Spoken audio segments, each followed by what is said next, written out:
అమ్మవారి శివుడిని ఆక్షేపించింది ఏమనో తెలుసా? నీకు కట్టుకుందుకు బట్టలు కూడా లేవు, సరిగ్గా దిగంబరుడుగా ఉంటావు, నేను కాబట్టి చేసుకున్నాను, నేను ఎవరు చేసుకుంటారు? పులితోలు కడతావు, ఏనుగుతోలు కడతావు, ఇంకేం లేవు, రెండే బట్టలు. మరి అంతే కదా, ఎప్పుడు పులితోలు లేదా ఏనుగుతోలు, ఏనుగు చర్మం పులి చర్మం, ఇకపోతే నువ్వు కట్టుకునేందుకు ఏం లేదు ఇక్కడ అందుట. అంటే ఆయన అన్నట్ట, పులితోలు ఏనుగుతోలు రెండు దాచిపెట్టాయి, నేను ఏం కట్టుకుంటానో నీకు చూపిస్తాను అన్నట్ట. ఈవిడ కావాలనే పులితోలు ఏనుగుతోలు అయ్యవారికి దొరకకుండా చేసింది. ఈవిడ స్నానం చేసి వచ్చింది కైలాస మానస సరోవరంలో.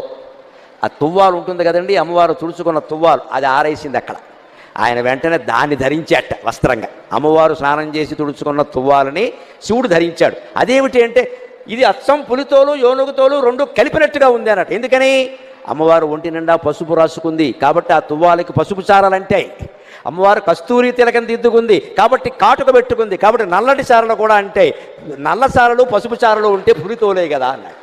అదండి శివుడి చమత్కారం, అదండి శివుడి అమ్మవారు పరమానంద పడిపోయింది. ఓ నీ ఇల్లు బంగారంగా, దేవాది దేవుడివి, మహానుభావుడివి, నేను తుడుచుకున్న తువ్వాలు నువ్వు కట్టుకోవడం ఏమిటాయి అంటే ఒక్కటే మాట, ఐ లవ్ యూ అన్నట్టు, అంతే, ఇంకేం లేదు ఇక్కడ.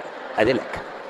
నేను నిన్ను ప్రేమిస్తున్నా నాకు అన్నీ బాగానే ఉంటాయి, తుడుచుకున్న తువ్వాలైతే ఇంకోటి అయితే, నిన్ను ఇష్టపడినప్పుడు నీకు సంబంధించినవన్నీ ఇష్టపడతా, అంతే. ఇదండి దాంపత్యం. ఇలాంటి మాట భర్త నోట భార్య నోట వస్తే సంసారాలు బాగుండవండి. మాట్లాడడానికి కూడా ఏమైనా ఖర్చు ఉందా? బ్యాంకులో ఏమైనా డబ్బులు ఇవ్వాలా?